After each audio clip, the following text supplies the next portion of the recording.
अभिव्यक्ति क्या होती है इसको हम लोग समझेंगे। किसे कहते हैं अभिव्यक्ति, होता क्या है अभिव्यक्ति, इसके बारे में समझते हैं। ओके, मनुष्य के मन में भावना और विचारों का आना ही आपकी अभिव्यक्ति है। मतलब मनुष्य मतलब हम और आप लोग मनुष्य ही तो हैं। तो हमारे मन में जो भावनाएं आती हैं, जो विचार आते हैं, भावना मतलब अच्छी भावना, बुरी भावना हैं, तो जो हम लोग के मन में जो भावनाएं आती हैं, जो विचार आती हैं, उसे हम लोग किसी को बताते हैं तो उसे ही कहते हैं अभिव्यक्ति करना। मतलब हम लोग किसी के सामने उसे अगर बताते हैं तो वो होता है अभिव्यक्त करना। ओके, तो आपको समझ में आया अभिव्यक्त का अर्थ क्या होता है। मनुष्य के मन में भावना और विचारों का आना ही आपकी अभिव्यक्ति कहलाती है। इसको हम लोग प्रॉपर तरीके से डेफिनेशन के फॉर्म में आगे समझते हैं।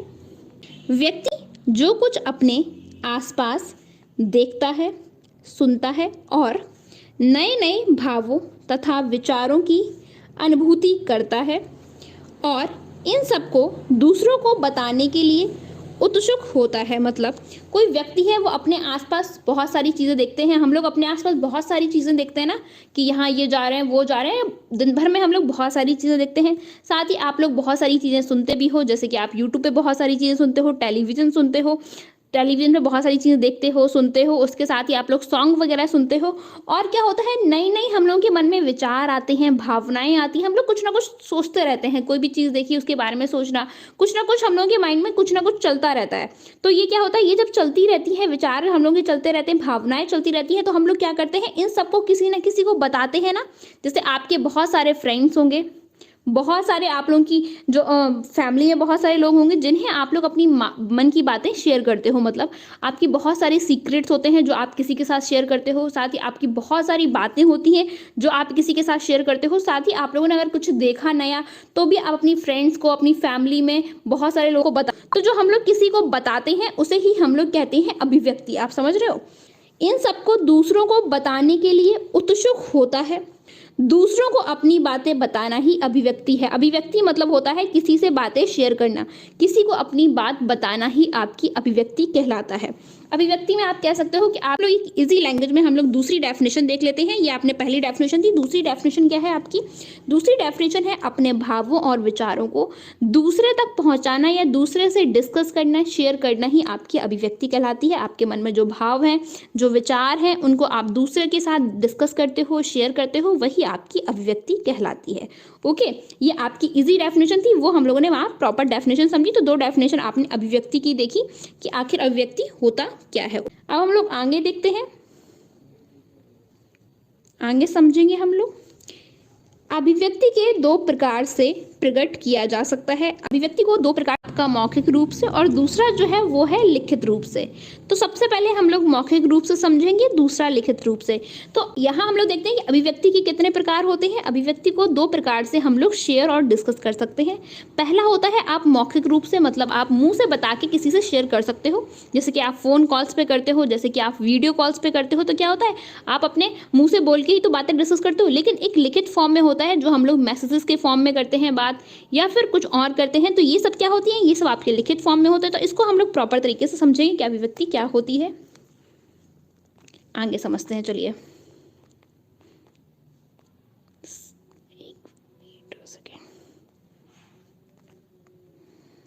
ओके, तो चलिए हम लोग यहाँ देखते हैं। अब हम लोग समझेंगे अभिव्यक्ति के प्रकार। तो अभिव्यक्ति के हम लोग प्रकार देखेंगे कि अभिव्यक्ति के आपके कितने प्रकार होते हैं। यहाँ से आपके 2018 में क्वेश्चन पूछा गया है कि अभिव्यक्ति के कितने प्रकार होते हैं। समझते हैं। जब कोई व्यक्ति या बच्चा अपने अंतःकरण में स्थित विचारों, भावों, कल्पनाओं आदि को दूसरों के समझ बोलकर अभिव्यक्त करता है तो वह आपकी मौखिक अभिव्यक्ति कहलाती है। इसको हम लोग समझते हैं।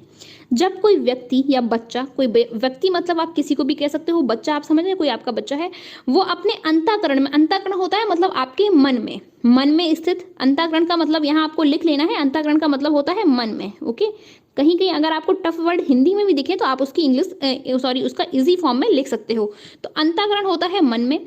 तो जब कोई व्यक्ति या बच्चा कोई अपने मन में स्थित विचारों, विचार मतलब जो थॉट्स होते हैं या थिंकिंग होती है, भावों मतलब भाव आपके इमोशंस वगैरह होते हैं, कल्पनाओं आदि को दूसरों के समक्ष, समझ नहीं है यहाँ पर, समक्ष है, ओके, समक्ष बोलकर अभिव्यक्त करता है। मतलब मौखिक रूप में जब कोई बच्चा या फिर आपके मन में जो कोई बातें हैं, कोई व्यक्ति या बच्चे के मन में जो कोई बातें होती हैं, बहुत सारे विचार होते हैं, बहुत सारी भावनाएं होती हैं, बहुत सारी चीज़ें आप कल्पना करते हो, तो उसे क्या है दूसरों के सामने बोलकर, मतलब मौखिक रूप से, मतलब आप लोग जो बोलकर प्रकट करते हो। यहाँ समक्ष है, समझ रही हो कि बोलकर, क्या बोलकर, यहाँ मेन वर्ड है आपका बोलकर, बोलकर अभिव्यक्त करते हो। ये दो वर्ड आपके मेन वर्ड है इस पूरी डेफिनेशन में। क्या है? बोलकर जहां आप अभिव्यक्त करते हो वो आपकी मौखिक अभिव्यक्ति कहलाती है। चलिए स्टार्ट करते हैं। तो मौखिक अभिव्यक्ति होती है मतलब आपके जो माइंड में थॉट्स हैं, आपने जो देखा, आपने जो समझा, आपने जो कल्पनाएं करी, उसे आप लोग बोलकर किसी के सामने अभिव्यक्त करते हो, वही होती है आपकी मौखिक अभिव्यक्ति। ओके, तो उसको ही हम लोग कहते हैं, क्या कहते हैं? मौखिक अभिव्यक्ति। मौखिक मतलब होता है बोलकर व्यक्त करना। तो जैसे जहां पर आप लोग बोलकर किसी बातों को शेयर करते हो, कहीं बातें डिस्कस करते हो, फोन कॉल्स पर डिस्कस करते हो, वीडियो कॉल पर डिस्कस करते हो, तो ये सब क्या होती है? ये सब होती है आपकी अभिव्यक्ति, या फिर आप किसी से सामने फेस टू फेस डिस्कशन करते हैं, वो आपकी मौखिक अभिव्यक्ति कहलाती है। ओके, आगे हम लोग देखते हैं। तो मौखिक अभिव्यक्ति आपको कन्फर्म हुई, आगे हम लोग समझते हैं। अब हम लोग नेक्स्ट हम लोग देखेंगे, आप लोग यहाँ एग्जाम्पल्स भी लेते हैं। मौखिक अभिव्यक्ति शिक्षण के उद्देश्य। जो हम लोगों ने मौखिक अभिव्यक्ति देखी, उसके शिक्षण के उद्देश्य क्या है वो हम लोग समझते हैं। मतलब क्या उद्देश्य होता है आपका मौखिक अभिव्यक्ति का, वो देखते हैं। इसमें सबसे फर्स्ट पॉइंट जो है वो क्या है, वो देखते हैं आपका बालक की क्षमताओं का स्वाभाविक विकास करना। बालक की जो क्षमताएं हैं उनका हम लोग स्वाभाविक विकास करते हैं। जब हम लोग किसी से बातें अगर बोल के डिस्कस करते हैं तो उसमें क्या है, हम लोग बहुत सारी चीज़ें थिंकिंग करते हैं, सोचते हैं, देखते हैं, उनको हम लोग किसी के सामने प्रकट करना सीख जाते हैं। ओके, सेकंड पॉइंट हम लोग देखते हैं। सेकंड पॉइंट क्या है?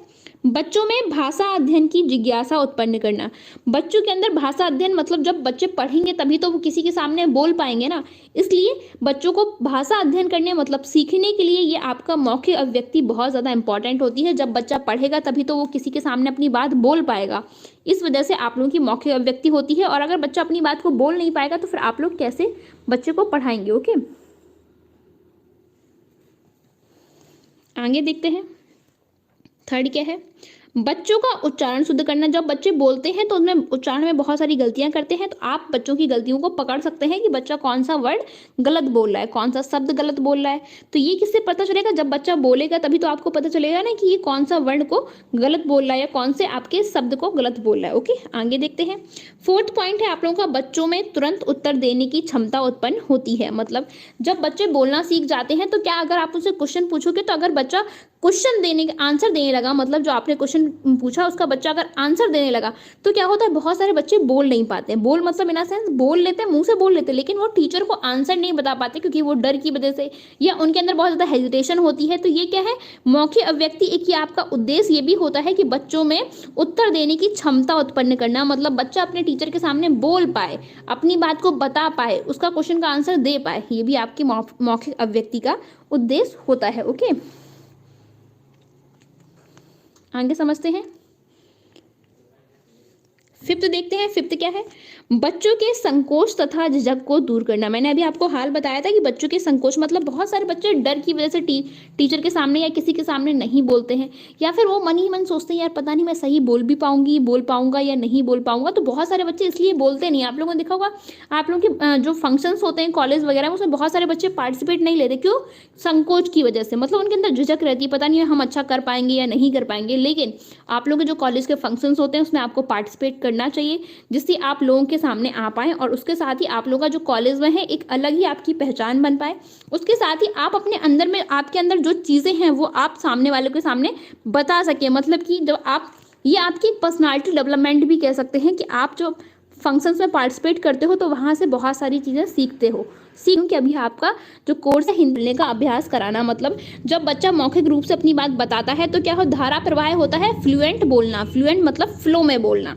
धारा प्रवाह का मतलब है कि बच्चा फ्लो में बोल पाए, क्योंकि बच्चा बहुत बार क्या होता है अपने मन की बातें बता ही नहीं पाता है, क्योंकि डर और संकोच की वजह से, झिझक की वजह से। इसलिए मौखिक अभिव्यक्ति इसलिए इंपॉर्टेंट है कि बच्चा प्रॉपर तरीके से बोल पाए, फ्लुएंट बोल पाए वो प्रॉपर तरीके से। क्योंकि बच्चा बहुत बार क्या होता है वो बोल नहीं पाता है, मतलब उसे चीज़ें पता सारी होती है लेकिन वो अपनी वर्ड में उसे नहीं कह पाता। मतलब अपने वर्ड्स जो होते हैं ना उसके, वो प्रॉपर तरीके से किसी के सामने अभिव्यक्त नहीं कर पाता या किसी के सामने बता नहीं पाता। तो यही उद्देश्य होता है मौखिक अभिव्यक्ति का, जिसके थ्रू बच्चा प्रॉपर तरीके से बोल पाए, उसके अंदर जो मन में जो झिझक और संकोच है वो दूर हो पाए, वो प्रॉपर तरीके से सभी क्वेश्चंस का आंसर दे पाए, उसके साथ ही उसका जो उच्चारण है वो शुद्ध हो पाए। तो ये सब चीज़ें क्या है, ये मौखिक अभिव्यक्ति के उद्देश्य हैं। ओके, आगे हम लोग समझते हैं। नेक्स्ट आप लोग की हेडिंग है मौखिक अभिव्यक्ति के विकास के लिए विभिन्न अवसर। मतलब जो मौखिक अभिव्यक्ति है उसके विकास करना है, जैसे कोई बच्चा है उसको मौखिक अभिव्यक्ति के थ्रू विकास कहाँ कर सकता है, उसके कौन कौन से उसे अवसर देने चाहिए, जैसे जिससे कि बच्चा बोल पाए सबके सामने। मतलब बच्चे को बोलना आप कैसे सिखाएंगे, कैसे बच्चा अपनी मन की बातों को, विचारों को दूसरों के सामने बता पाए, दूसरों के साथ डिस्कस कर पाए, दूसरों के साथ शेयर कर पाए, उसको हम लोग देखेंगे कौन कौन से अवसर बच्चे को देने चाहिए जिसके थ्रू बच्चा अपनी मन की बातों को बता सके। ओके, तो ये क्वेश्चन जो है ये आपके 2018 में क्वेश्चन पूछा गया है कि मौखिक अभिव्यक्ति के विकास के लिए विभिन्न अवसर कौन कौन से होते हैं। तो इनको आपको इंपॉर्टेंट यहाँ लिख लेना है। जो बच्चे नोट्स बना रहे हैं वो इस बात का जरूर ध्यान रखें कि 2018 जहाँ ये लिखा हुआ है ना मैंने, वैसे आपको भी लिख लेना है, जिससे कि आप लोग जब पढ़ाई करेंगे तो आपको पता चलेगा कि ये इंपॉर्टेंट टॉपिक है। ओके, तो ये चीज़ें आप लोगों को लिखते हुए चलनी है, साथ ही मेरे साथ लिखते हैं। अब हम लोग समझेंगे मौखिक अभिव्यक्ति के विकास के लिए विभिन्न अवसर कौन कौन से होते हैं। देखते हैं, मौखिक अभिव्यक्ति के विकास के लिए निम्नलिखित अवसर होते हैं। कौन कौन से अवसर होते हैं, निम्नलिखित अवसर होते हैं, वो देखते हैं कौन कौन से अवसर होते हैं। मौखिक अभिव्यक्ति के विकास के लिए निम्नलिखित अवसर होते हैं, तो वो अवसर हम लोग एक एक करके समझते हैं कि कौन कौन से अवसर बच्चे को देने चाहिए जिससे कि बच्चे का जो मौखिक अभिव्यक्ति है वो प्रॉपर तरीके से हो सके। तो आगे देखिए, यहाँ पे दो चीज़ें हैं, आपको दो जगह इसको अप्लाई करना है। पहली एक जगह वो है आपको कि आपको खुद के ऊपर अप्लाई करना है, दूसरा है कि आप जब बच्चे को पढ़ाने जाएंगे तब उसको किस तरीके से पढ़ाएंगे, क्या क्या चीज़ें वहाँ रहेंगी, उन सबको भी आपको समझते हुए चलना है। ओके, देखते हैं आगे। तो सबसे फर्स्ट पॉइंट है वाद विवाद प्रतियोगिता। तो हेडिंग डालिए फटाफट, वाद विवाद प्रतियोगिता। हम लोग पढ़ क्या रहे हैं वो आपको पता है, मौखिक अभिव्यक्ति के विकास के लिए विभिन्न अवसर, बच्चों को कौन कौन से अवसर देने चाहिए जिससे कि वो सबके सामने बोल पाए। ओके, तो उसमें सबसे पहला जो है वो है वाद विवाद प्रतियोगिता। क्या है, वाद विवाद प्रतियोगिता। तो हम लोग समझेंगे इसको, क्या है इसमें बच्चों की मौखिक अभिव्यक्ति, कल्पना शक्ति, आत्मविश्वास तथा तर्क शक्ति का विकास होता है। इससे क्या होता है, इससे बच्चे की जो मौखिक अभिव्यक्ति है इसके द्वारा क्या होता है कि बच्चे की कल्पना शक्ति, मतलब बच्चा सोच पाता है, कल्पना करता है, साथ ही जब वो सबके सामने बोलता है तो उसके अंदर आत्मविश्वास बढ़ता है, और साथ ही तर्क शक्ति, मतलब वो बहुत डिफरेंट तरीके से सोच पाता है। तो तर्क शक्ति का विकास होता है, किस चीज़ से होता है, वाद विवाद प्रतियोगिता से। आप लोगों को पता है वाद विवाद प्रतियोगिता में क्या होता है कि दो लोग होते हैं और दोनों लोगों को डिफरेंट टॉपिक दिए जाते हैं। दोनों को जब डिफरेंट टॉपिक दिए जाते हैं तो क्या होता है कि एक बच्चे को पॉजिटिव बोलना होता है, एक बच्चे को निगेटिव। ये दोनों बच्चे आपस में पॉजिटिव और निगेटिव का डिबेट करते हैं। राइट, डिबेट वर्ड बिल्कुल सही है। डिबेट में क्या होता है, दो बच्चे होते हैं और दोनों के थॉट्स, जिससे कि क्या होता है बच्चा दूसरों के सामने बोल पाता है, अपनी बात को अभिव्यक्त कर पाता है और वो डिफरेंट तरीके से सोच भी पाता है। और मौखिक अभिव्यक्ति होती है, मतलब ये बच्चा मुंह से बोलकर अपनी बातों को शेयर करता है सबके साथ। ओके, बिल्कुल राइट आंसर। नेक्स्ट हम लोग देखते हैं कवि सम्मेलन। कवि सम्मेलन क्या होता है वो समझते हैं। कवि सम्मेलन में बच्चे छोटी छोटी कविताएं सुनाते हैं। जो कवि सम्मेलन कराते हैं या कराया जाता है, स्कूल्स में होता है, कॉलेज में होता है, जब आप लोग अपने स्कूल में बच्चों को पढ़ाने के लिए जाएंगे ना, तब आप लोगों को ये सब चीज़ें करानी है बच्चों को, जिससे बच्चा बोल पाए, जिससे बच्चा अच्छा सोच पाए। तो आप लोग अपने, जब आप लोगों के स्कूल में जब आप टीचर्स बन जाएंगे, मतलब 2 साल बाद आप लोग टीचर्स बन जाएंगे, नॉर्मल सी बात है, तब आप लोगों को जाके, या अभी आप लोग टीचिंग करने जाएंगे ना, वहाँ पे आप लोगों को इस तरीके की एक्टिविटीज़ जो है वो आप लोगों को कराना है स्कूल में जाके। ओके, तो कवि सम्मेलन में बच्चे, छोटे छोटे बच्चे होते हैं, वो कविताएं सुनाते हैं। कविताएं पहले लिख के लाते हैं, फिर उनको सुनाते हैं। इससे कि जब वो बच्चे सुनाते हैं तो इतने स्टेज पे जब बच्चा खड़ा होता है और उसके सामने इतनी सारी पब्लिक होती है, तो नॉर्मल सी बात है, जब वो बोलेगा तो उसको डर भी लगेगा, उसके अंदर झिझक भी होगी। जब झिझक और डर होगी तो वो सबके सामने, इतने लोगों के सामने जब वो कविता सुनाएगा तो क्या होगा, वो उसके अंदर का जो डर है वो दूर होगा। सबसे पहले उसे अपने ऊपर भरोसा होगा। इसलिए बच्चों को ये एक्टिविटीज़ कराई जाती हैं जिससे बच्चे को अपने ऊपर बिलीव हो सके, साथ ही वो इतने लोगों के सामने बात बोल सके, अपनी मन की बात बोल सके, अपनी थिंकिंग बोल सके, जो उसके माइंड में थॉट्स आ रहे हैं, जो उसने पोएम्स के थ्रू लिखे हैं, वो सब बोल सके। ओके, तो ये सब क्या है, ये सब कवि सम्मेलन इसलिए सब चीज़ें कराई जाती हैं जिससे बच्चे के अंदर बोलने की क्षमता का विकास हो। आगे हम लोग थर्ड समझते हैं। थर्ड क्या है, थर्ड जो है वो देखते हैं वार्तालाप। वार्तालाप मतलब आप त्योहारों, कथाओं, कहानी, खेलकूद, समाचार पत्र, पेड़ पौधे आदि के बारे में बातें की जा सकती हैं। मतलब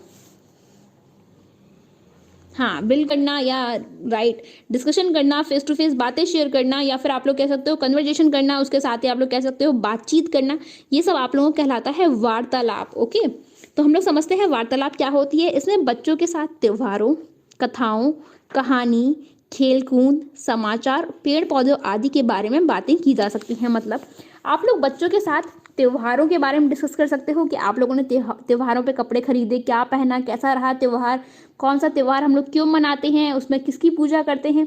साथ ही आपको कहानी और कथाओं के बारे में आप बच्चों से डिस्कस कर सकते हो। खेल कूद के बारे में डिस्कस कर सकते हो कि क्रिकेट क्या होता है, हॉकी क्या होता है, हॉकी में कितने प्लेयर्स होते हैं, साथ ही बहुत सारे कबड्डी में कितने प्लेयर्स होते हैं। इन सब के बारे में आप लोग बच्चों से डिस्कशन कर सकते हो, बातचीत कर सकते हो। साथ ही समाचार पत्र पे भी आप लोग बातें कर सकते हो। कैसे? समाचार पत्र में आपने बच्चों से बोला कि इसको पढ़ के आओ, ठीक है। फिर जब बच्चा पढ़ के आया उसके बाद आपने कहा कि अब मुझे एक्सप्लेन करो। एक्सप्लेन मतलब अब मेरे साथ डिस्कस करो। तो आप लोग समाचार पत्र में भी बच्चों से बातचीत कर सकते हो। साथ ही पेड़ पौधों पे कि पेड़ को कैसे लगाते हैं, कौन सा पेड़ कैसा होता है, और किस पेड़ को किस तरीके से लगाया जाता है, किस पेड़ में कौन से फूल आते हैं। ये सब चीज़ों पे आप लोग बच्चों से बात कर सकते हो, जिससे कि बच्चा अपनी मन की बातें आपके साथ डिस्कस कर सकता है। ओके,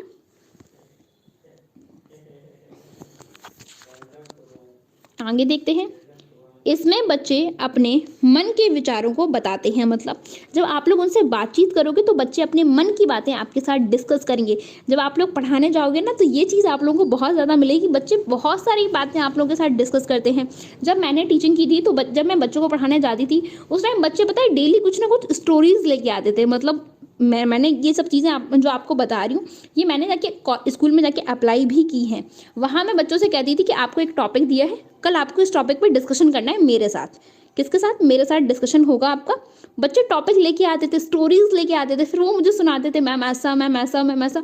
और वो सीरियसली इतने अच्छे वे में सुनाते थे। जिन बच्चों को नहीं पता था कि कैसे स्टोरी सुनानी है तो मैंने उन्हें बताती थी कि आपको कैसे स्टोरी सुनानी है।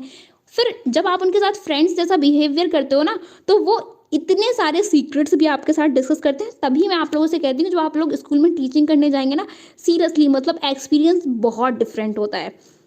मज़ा आ जाएगा जब आप लोग टीचिंग करेंगे ना 1 महीने की, सीरियसली बहुत ही ज़्यादा। वो बच्चे आपके फ्रेंड्स बन जाते हैं, इतना अच्छा कनेक्शंस हो जाता है उन बच्चों से आप लोगों का। इसीलिए मतलब जो लोग टीचिंग जॉब को बहुत ज़्यादा प्रेफर करते हैं, जैसे आप लोगों का मेरे साथ कनेक्शन हो गया है ना, मैं डेली क्लासेस लेती हूँ, डेली हम लोग बातचीत करते हैं, तो ऐसे ही ना आप लोग जब टीचिंग करने जाएंगे छोटे छोटे बच्चों के साथ भी आप लोगों का कनेक्शन हो जाएगा जब आप लोग उनसे बातचीत करेंगे, शेयर करेंगे, डिस्कस करेंगे। अच्छा, मेरे साथ साथ नोट्स कितने बच्चे बना रहे हैं मुझे ये बता दो जरा फटाफट थम्स अप करके। आगे देखते हैं। लाइक्स इतने कम हैं और इतने सारे बच्चे देख रहे हैं। लाइक्स करने का काम आप लोगों का है, आप सब लोग समझ रहे हो ना। चलिए हम लोग नेक्स्ट देखते हैं। नेक्स्ट जो है वो 4th है। 4th पॉइंट क्या है? अभिनय। अभिनय का मतलब क्या होता है मुझे बताइए फटाफट। वो इतने सारे स्टूडेंट्स बना रहे हैं नोट्स, अरे वाओ। मैम मैं बना रहा हूँ। गेमिंग फैमिली मतलब क्या होता है? आगे अभिनय को समझते हैं। नाटकों, कविताओं, कहानियों को अभिनय के द्वारा प्रस्तुत करना जिसमें आपस में संवाद, बातें करके नाटक, कहानी को प्रस्तुत किया जा सकता है। फटाफट मुझे ये बताइए कि अभिनय का मतलब क्या होता है, जल्दी बताइए मुझे अभिनय का मतलब क्या होता है। अभिनय का मतलब होता है, हम लोग आगे समझेंगे, आप लोग को सबसे पहले बताना है अभिनय का मतलब क्या होता है। नाटक, कविताओं, कहानियों को अभिनय के द्वारा प्रस्तुत करते हैं जिसमें आपस में संवाद मतलब होती है बातें करना। ये संवाद का मतलब आपको नोट कर लेना है, बातें करना करके नाटक, कहानी को प्रस्तुत करना। हाँ बिल्कुल सही। ड्रामा जो होता है उसे हम लोग अभिनय कहते हैं। किसे कहते हैं? ड्रामा को हम लोग अभिनय कहते हैं। ओके, ड्रामा में हम लोग क्या करते हैं, कोई स्टोरी को प्रॉपर तरीके से बताते हैं, डिस्कस करते हैं वहां पे जाके। जो हम लोग की जो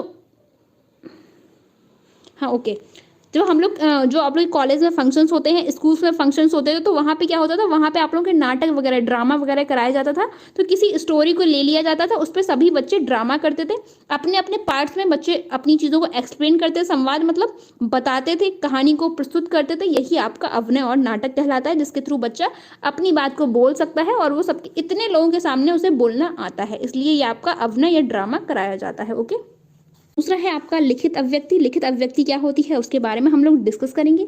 लिखित अभिव्यक्ति किसको कहते हैं वो देखते हैं। जब कोई व्यक्ति या बच्चा किसी व्यक्ति, वस्तु, घटना, दृश्य आदि के संदर्भ में अपने अंतःकरण का मतलब होता है मन, क्या होता है मन, संदर्भ मतलब होता है उसके बारे में बताना, क्या होता है बारे में बताना। ये सब जो टफ वर्ड लगे उसका हिंदी लिख लिया करो। अंतःकरण या मन में स्थित भावों, विचारों आदि को लिखकर, ये आपका कीवर्ड है। क्या है ये आपका कीवर्ड है। पूरी डेफिनेशन का क्या है कीवर्ड, समझते हैं इसको। मतलब जब कोई बच्चा या कोई व्यक्ति कोई वस्तु के बारे में, कोई घटना के बारे में, कोई दृश्य मतलब कुछ उसने देखा या कुछ उसने सुना या उसके मन में बहुत सारे विचार आए, भावनाएं आई, उसने चीज़ों पे थिंकिंग की, थॉट्स आए उसके मन में, उन सबको लिखकर अभिव्यक्त करना। लिखकर मतलब आप मैसेज के थ्रू लिख सकते हैं। उसके साथ आप लोग उसके अलावा आप लोग बहुत तरीक़ों से व्यक्त कर सकते हो, जैसे कि आप लेटर लिख सकते हो, जैसे कि आप लोग डायरी लिख सकते हो, डायरी में भी आप लोग अपनी मन की बातें लिख सकते हो। उसके साथ आप लोग मैसेज पे किसी के साथ शेयर कर सकते हो। उसके साथ आप लोग जीमेल पर किसी के साथ शेयर कर सकते हो। तो जो आप लोग लिख के किसी बात को व्यक्त करते हो ना, मतलब लिख के किसी भी चीज़ को बताते हो, वो आपकी लिखित अभिव्यक्ति कहलाती है। अपने थॉट्स को, अपनी चीज़ों को या फिर कोई घटनाओं को, जैसे न्यूज़पेपर है, न्यूज़पेपर में क्या लिख के तो चीज़ें आती हैं, सारा कुछ लिखित फॉर्म में आता है ना। तो जो हम लोग किसी भी चीज़ को लिख के अभिव्यक्त करते हैं वो आपकी लिखित अभिव्यक्ति कहलाती है। ओके, तो ये आपको समझ में आया लिखित अभिव्यक्ति क्या होती है, ये कंफर्म हुआ कि लिखित अभिव्यक्ति किसको कहते हैं। आगे समझते हैं हम लोग व्यक्ति शिक्षण के उद्देश्य। जो हम लोग लिखित अभिव्यक्ति करते हैं उसके शिक्षण के उद्देश्य क्या होते हैं, मतलब उसे हम लोग ये शिक्षण में क्यों करते हैं, ऐसा लिखित अभिव्यक्ति का मतलब क्या होता है, इसका उद्देश्य क्या है, वो हम लोग समझते हैं कि एक पॉइंट में। तो सबसे फर्स्ट पॉइंट है शुद्ध वर्तनी में लिखने की योग्यता प्राप्त करना। मतलब जो आप लोग किसी चीज़ को लिखते हो या अपने नोट्स बनाते हो तो उसमें क्या आप शुद्ध वर्तनी पे ध्यान देते हो कि किस तरीके से किस वर्ड को लिखा जाता है। ओके, तो आपको समझ में आया लिखित अभिव्यक्ति क्यों कहते हैं। हम लोग किसी चीज़ को क्यों लिखवाते हैं, बच्चों से लिखने के लिए बोलते हैं क्योंकि बच्चे जो वर्तनी है वो शुद्ध तरीके से लिख सकें। ओके, सेकंड पॉइंट है विराम चिन्हों का प्रयोग करना सीखना।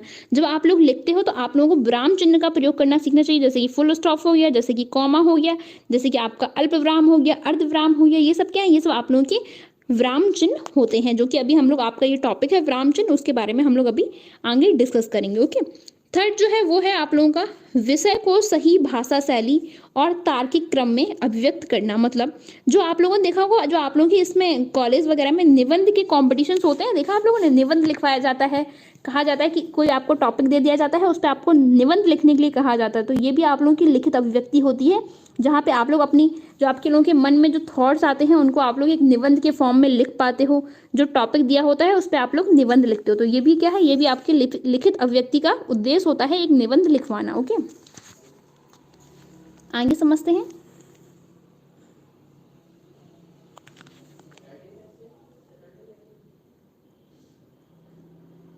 आगे समझते हैं।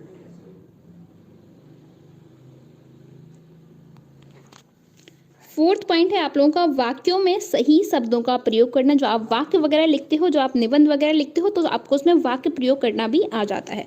फिफ्थ जो है शुद्ध व्याकरण भाषा का प्रयोग करना। जब आप लिखते हो तो आप शुद्ध भाषा का जो है वो प्रयोग करते हो, मतलब शुद्ध व्याकरण भाषा का प्रयोग करते हो, जो आप लिख के कोई भी चीज़ को व्यक्त करते हो। तो आपको समझ में आया लिखित अभिव्यक्ति क्या उद्देश्य होते हैं।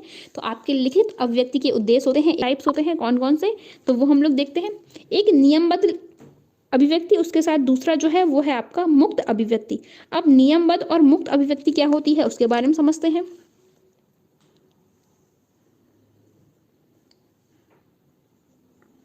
चलिए देखते हैं।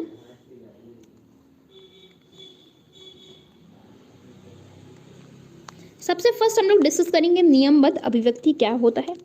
अपने भावों और विचारों को नियमों का पालन करते हुए अभिव्यक्ति करना ही नियमबद्ध अभिव्यक्ति कहलाती है। ओके, इसको समझते हैं हम लोग।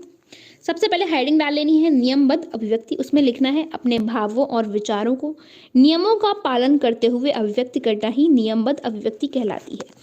मतलब इसको समझते हैं, आपके मन में बहुत सारे भाव आते हैं। भाव मतलब होते हैं इमोशंस वगैरह जो आप लोगों के मन में आते हैं। उसके साथ बहुत सारे थॉट्स और थिंकिंग भी आप लोग करते हो। लेकिन जो आप लोग थॉट्स और थिंकिंग करते हो तो उसमें क्या होता है, उसमें आप लोगों के पास एक नियम होता है। मतलब नियम के पालन मतलब आपको पता होता है कि हमें किसके सामने कैसे वर्ड्स यूज़ करने हैं। मतलब हम किसी से कुछ भी नहीं बोल सकते हैं।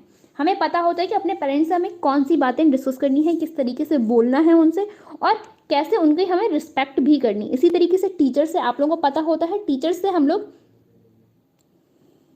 आप लोगों को पता होता है कि टीचर से हम लोगों को किस तरीके से बात करनी है। उसके साथ आपको पता होता है कि आपको अपने फ्रेंड्स के साथ किस तरीके से बात करनी है। मतलब आप फ्रेंड्स से तो कुछ भी बात कर सकते हो, कैजुअली कुछ भी बोल सकते हो, अरे ठीक है ये वो, लेकिन आप टीचर्स के सामने ऐसे नहीं बोल सकते ना। टीचर को आप प्रॉपर रिस्पेक्ट वाले वर्ड्स से आप लोग बात करते हो टीचर से। अपने पेरेंट्स से भी अच्छे से बात करते हो, जो आपके दादी बाबा होते हैं उनसे भी आप प्रॉपर नॉर्मल अच्छे वर्ड से बात करते हो। लेकिन अपने फ्रेंड्स से तो इतने अच्छे वर्ड से बात नहीं करते ना। फ्रेंड्स से तो आप लोग कुछ भी बोल रहे होते हो। तो जहाँ हम लोग प्रॉपर तरीके से, जहाँ हमें पता होता है कि हमें किन चीज़ों को व्यवहारिक तरीके से या एक एक कहते हैं ना प्रॉपर रिस्पेक्ट वाले वे से हमें बोलना है, तो हमें पता होता है कहाँ हमको किस तरीके से बोलना है, कहाँ हमको किस तरीके से बात करनी है, कहाँ पे हमको कौन चीज़ डिस्कस करनी है। तो जब हम लोग ऐसा हम लोग को पता होता है, उसे ही हम लोग कहते हैं नियमबद्ध अभिव्यक्ति। मतलब आप सब कुछ नहीं बोल सकते हो, आप प्रॉपर कुछ ही चीज़ें किसी के साथ प्रॉपर तरीके से डिस्कस कर सकते हो। उसके एग्जाम्पल्स देखते हैं। इसके एग्जाम्पल हम लोग समझते हैं। एग्जाम्पल जैसे कि निजी, व्यवहारिक, व्यावसायिक पत्रों का लेखन। मतलब जब हम लोग किसी को निजी, मतलब प्रॉपर एक तरीके से अगर हम लोग किसी को जीमेल वगैरह भेजते हैं या कोई लेटर वगैरह लिखते हैं तो उसमें बहुत अच्छे वर्ड्स का यूज़ करते हैं ना हम लोग, कोई गंदे वर्ड्स का यूज़ नहीं करते हैं। इसी तरीके से आप लोग व्यवहारिक पत्र किसी को भेजें, आप अपने पेरेंट्स को कोई मैसेज भेजते हैं तो आप उसमें कुछ तो नहीं लिख देते होंगे ना, एक आपको पता होता है कैसे वर्ड्स हमको यूज़ करने हैं। साथ ही व्यावसायिक पत्रों को, मतलब जो आप लोगों की एक बिजनेस में जो आप लोगों के लेटर्स जो जीमेल्स वगैरह भेजे जाते हैं उनका भी एक तरीका होता है। ओके, एक लिमिटेशंस होती है। आगे आप लोगों का सभा और समिति की रिपोर्ट जब जाती है, कोई सभा की रिपोर्ट जा रही है या किसी समिति की रिपोर्ट्स वगैरह जा रही है, तो उसमें भी प्रॉपर नियमबद्ध तरीके से, मतलब प्रॉपर तरीके से चीज़ें भेजी जाती हैं। एक प्रॉपर वे में, एक प्रॉपर मैनर में चीज़ें भेजी जाती हैं, उसे ही हम लोग कहते हैं नियमबद्ध अभिव्यक्ति। आपको समझ में आया ये मुझे बताइए फटाफट अगर समझ में आया।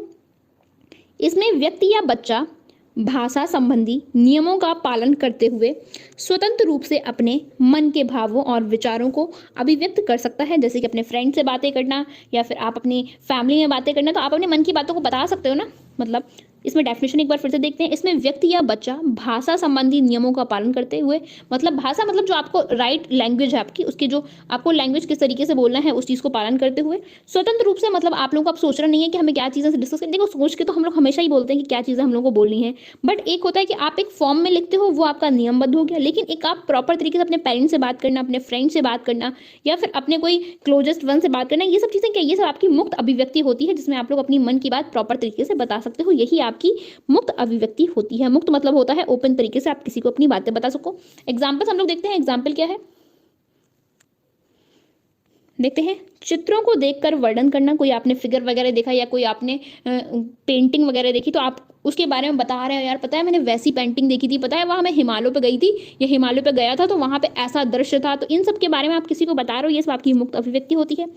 गांव के बारे में बताना, बाजार जैसे हो गया, पशु पक्षी के बारे में बताना, वेशभूषा के बारे में डिस्कस करना, उत्सव पर अभिव्यक्त करना। उत्सव कोई आप मना रहे हो, कोई फेस्टिवल आप लोगों ने अपने सबके साथ फैमिली के साथ आप लोगों ने कोई फेस्टिवल मनाया तो आप उसके बारे में अपने फ्रेंड्स को बता रहे हो। ये सब क्या, ये सब आपकी मुक्त अभिव्यक्ति होती है। ओके, अब हम लोग आगे समझते हैं। आज हम लोग कुछ क्वेश्चंस भी करने वाले हैं, तो उसको हम लोग फाइनल करके फिर हम लोग कुछ क्वेश्चंस भी पढ़ेंगे। ओके, कुछ क्वेश्चन भी हम लोग डिस्कस करेंगे, देखेंगे क्या कैसा रहता है। तो अब हम लोग यहाँ समझेंगे लिखित अभिव्यक्ति। लिखित अभिव्यक्ति क्या होती है, इसको फटाफट हेडिंग डालिए आप लोग अपनी नोटबुक में। नोटबुक में आप लोगों को हेडिंग डालनी है कि लिखित अभिव्यक्ति के विकास के विविध अवसर कौन कौन से होते हैं। मतलब बच्चों में लिखित अभिव्यक्ति का विकास किस प्रकार से किया जा सकता है, उसके बारे में हम लोग कुछ पॉइंट्स हैं वो देखेंगे। तो फटाफट हेडिंग डालने के बाद आपको सबसे फर्स्ट पॉइंट जो लिखना है वो लिखना है जीवनी। जीवनी का मतलब आप लोग हम लोग नाटक वगैरह लिखते हैं उसको हम लोग कहते हैं एकांकी लेखन। मतलब किसी आप लोग कहीं घूमने गए उसके बारे में आपने जो वर्णन किया, जो एक नाटक लिखा, उसे ही हम लोग कहते हैं एकांकी लेखन। ओके, आप लोग समझ में, नाटक जो हम लोग लिखते हैं उसे ही हम लोग एकांकी लेखन कहते हैं।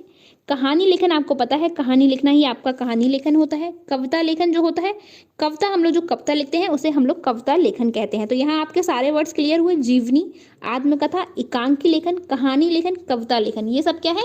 ये सब आप लोगों की लिखित अभिव्यक्ति होती है। क्या होती है? लिखित अभिव्यक्ति होती है। ओके,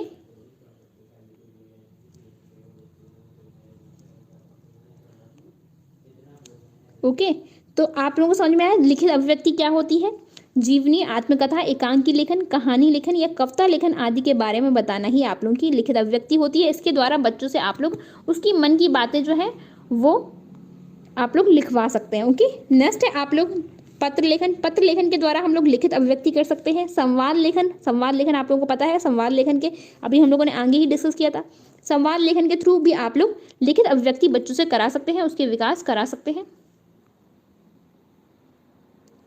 ओके, थर्ड जो है वो है स्थानों, घटनाओं, दृश्यों का वर्णन करना ही आप लोगों का लिखित अभिव्यक्ति कहलाता है। मतलब कोई स्थान के बारे में लिखवाना, किसी घटना के बारे में लिखवाना, किसी दृश्य का वर्णन करना भी आप लोगों का लिखित अभिव्यक्ति के विकास के लिए महत्वपूर्ण होता है।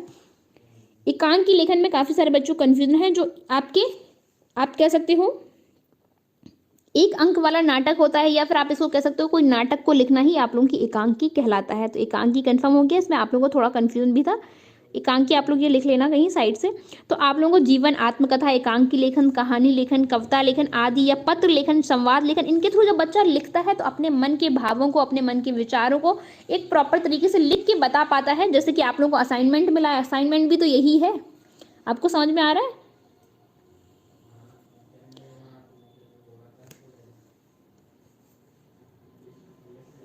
तो आपको समझ में आया? तो आप लोगों को समझ में आया कि जो ये जो तरीके होते हैं, तो जो ये तरीके होते हैं, ये सब आप लोगों के कहलाते हैं क्या? लिखित अभिव्यक्ति के विकास के ये विविध अवसर होते हैं। कौन कौन से? जीवनी, आत्मकथा, एकांकी लेखन और कहानी लेखन। ओके, तो ये आपको समझ में आया। अब नेक्स्ट हम लोग कुछ क्वेश्चंस करेंगे। आप लोग क्वेश्चन बोलना, सेकंड ऑप्शन है पढ़ना, थर्ड ऑप्शन है सुनना, फोर्थ ऑप्शन। तो चलिए हम लोग देखते हैं वाचन क्या होता है। सबसे फर्स्ट क्वेश्चन है वाचन किसे कहते हैं। फर्स्ट ऑप्शन है बोलना, सेकंड ऑप्शन है पढ़ना, थर्ड ऑप्शन है सुनना, फोर्थ ऑप्शन है लिखना। तो फटाफट मुझे बताइए कि वाचन क्या होता है। राइट आंसर कौन सा होगा? इतना कंफ्यूजन इस क्वेश्चन में हो रहा है। राइट आंसर्स क्या होगा ये बताओ। वाचन किसे कहते हैं? कल की क्लास में हम लोगों ने वाचन के बारे में डिस्कस किया था। मुझे पता था इसमें कंफ्यूजन होना है। जो बच्चों ने कल क्लास ली थी वो मुझे बताओ वाचन क्या होता है फटाफट। कल की क्लास में मैंने कल तो वाचन